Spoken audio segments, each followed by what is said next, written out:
Good evening. If you are watching this, sadly, you probably weren't at our Zoom youth group tonight. We had a pretty awesome time.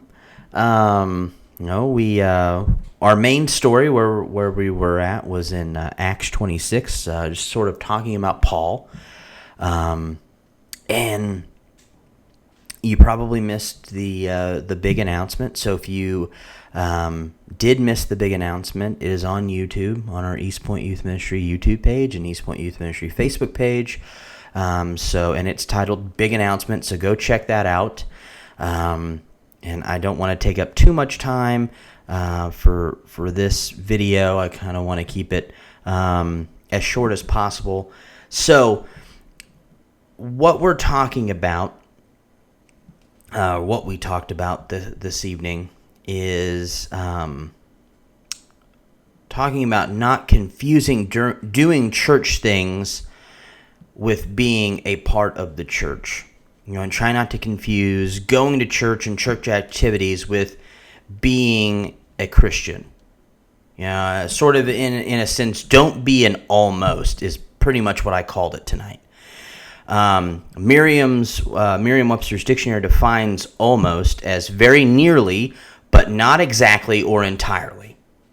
Things that are almost appear to the naked eye as completely being the way, the way things are supposed to be. But they're not.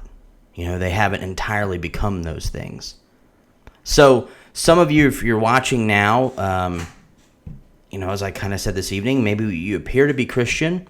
Perhaps you convinced yourself that you're a Christian, but the truth is you're just almost there. And in the world of eternity, almost, sadly, is not going to cut it. And so we looked at a couple of stories in the Bible of these stories of almost. And so first we looked at the book of Acts. We did later look, and we'll be here in a little bit, in the book of Matthew. But in the book of Acts, Paul has been arrested, and he is stating his case before Agrippa and Festus. Those are, two actual names of people. The Jewish people are upset with Paul, and they're angry at him because he has been teaching the truth about Jesus Christ, and they wanted him put to death for it. So Paul, before the highest authorities in his area, is defending himself. And so our first story comes in Acts chapter 26, starting in verse 9. I'm going to read down to verse 15. Paul says, "I too was convinced that I ought to do all that was possible to oppose the name of Jesus of Nazareth. And that is just what I did in Jerusalem. On the authority of the chief priests, I put many of the Lord's people in prison, and when they were put to death, I cast my vote against them. Many a time I went from one synagogue to another to have them punished, and I tried to force them to blaspheme. I was so obsessed with persecuting them that I even hunted them down in foreign cities. On one of these journeys, I was going to Damascus with the authority and commission of the chief priests. About noon, King Agrippa, as I was on the road, I saw a light from heaven, brighter than the sun, blazing around me and my companions. We all fell to the ground, and I heard a voice saying to me in Aramaic, 'Saul, Saul, why do you persecute me? It is hard for you to kick against the goads.' Then I asked, 'Who are you, Lord?' 'I am Jesus, whom you are persecuting,' the Lord replied." Then, when you skip down to verse 22, give me 1 second to get there. Acts 26, 22 to 23, Paul then says, "But God has helped me to this very day. So I stand here and testify to small and great alike. I am saying nothing beyond what the prophets and Moses said would happen, that the Messiah would suffer, and as the first to rise from the dead, would bring the message of light to his own people and to the Gentiles." So Paul in the course of making his defense with his life on the line, shares his story. He talks about how Jesus saved him. He talks about how Jesus intervened in his life and completely changed Paul. Peter tells us, to always be ready to give an account for the hope that's in us. And so this is what that is looking like. This is what that looked like. Paul is living that out. The hope he had is that Jesus fulfilled the prophecies of old when he came to earth, when he suffered, when he died, and when he was raised from the dead. Paul was experiencing the joy and the peace of that hope, and he was going to share it at any opportunity he could, even with his life on the line. And so listen to how Festus and Agrippa respond to his testimony. It's in verses 24 to 29 of Acts chapter 6. At this point, Festus interrupted Paul's defense. "You are out of your mind, Paul," he shouted. "Your great learning is driving you insane." "I am not insane, most excellent Festus," Paul replied. "What I am saying is true and reasonable. The king is familiar with these things, and I can speak freely to him. I am convinced that none of this has escaped his notice because it was not done in a corner. King Agrippa, do you believe the prophets? I know you do." Then Agrippa said to Paul, "Do you think that in such a short time you can persuade me to be a Christian?"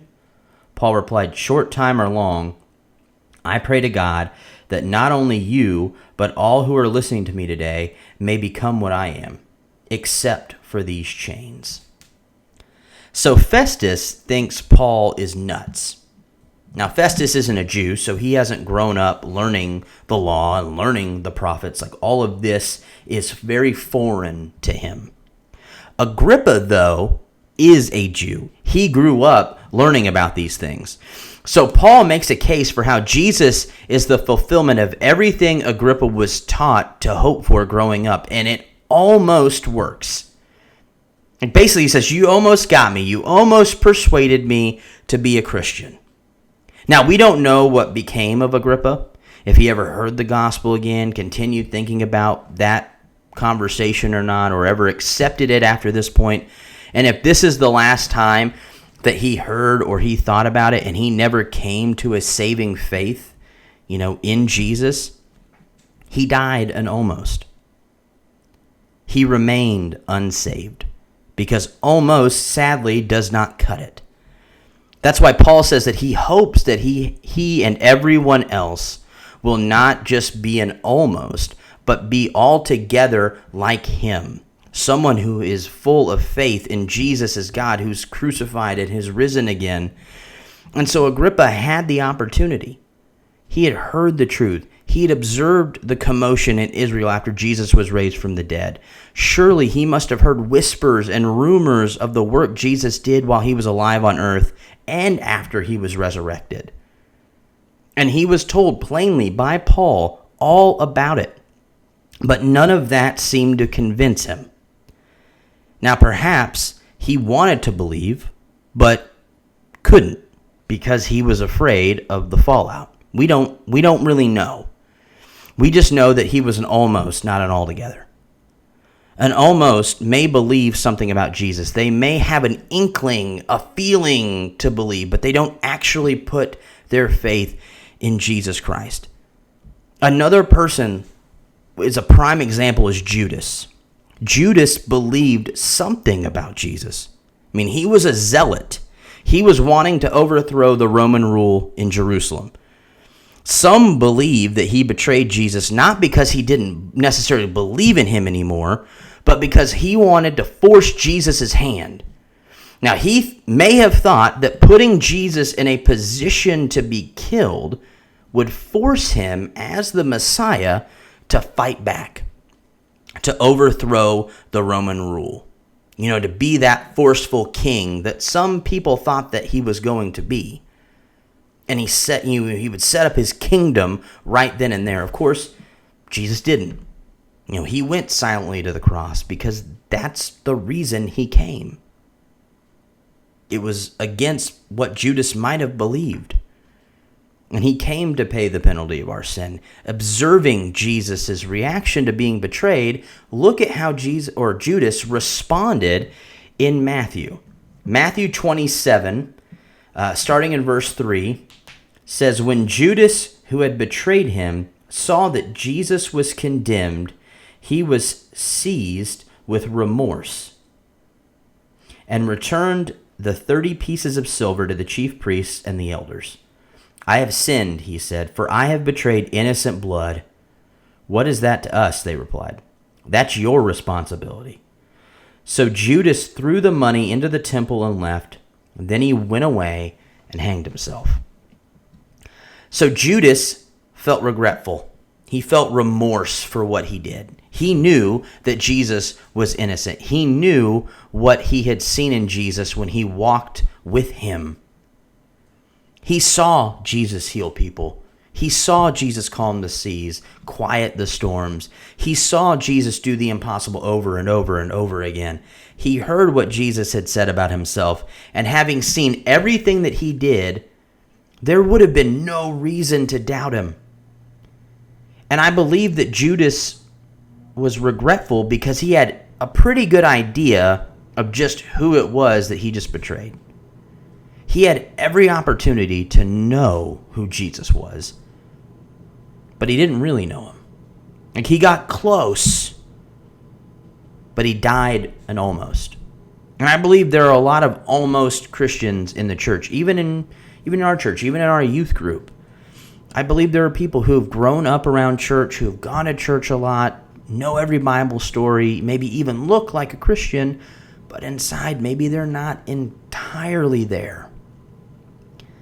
And I know this might seem doom and gloom, and I try not to do many of these, but that's a dangerous place to be. Convincing yourself that you're saved. Convincing yourself that you belong to God while actually not belonging to Him. Because you haven't made that final confession. It has grave eternal consequences. Skipping down in Matthew 27, picking up in verse 21. It says, "Which of the two do you want me to release to you?" asked the governor. "Barabbas," they answered. "What shall I do then with Jesus, who is called the Messiah?" Pilate asked. They all answered, "Crucify him." "Why? What crime has he committed?" asked Pilate. But they shouted all the louder, "Crucify him." It doesn't matter what you know. It doesn't matter what you've done. Unless you've placed your faith in Jesus as God, and I mean your absolute faith, and you've seen the changing work of the Holy Spirit in your life, you might be an almost. Don't be an almost. I want you to really think about that this evening. I want you to pray about it. I want you to consider it. I want you to seek God. If you feel like it, maybe after praying and after considering that, you're not an almost, reach out to somebody. And if you're not sure, pick up, the phone, call me, message me, message somebody you know, talk to a parent, talk about it. Because like Paul, it is my hope. I think it's our hope that everyone here wouldn't just be an almost, but be one who has full faith in Jesus as God and is completely His. And so that's kind of my message for tonight. Don't be an almost. Just real quick, just a couple of announcements. Like I said earlier, watch the big announcement video if you were not a part of Zoom tonight. Also, be on the lookout for daily devotionals for the next couple of days throughout this week and throughout next week. But the daily devotionals, starting June 1st, will go from 5 days, a week to 3 days, Monday, Wednesday, Friday. And so, like I said, June 1st, that'll happen.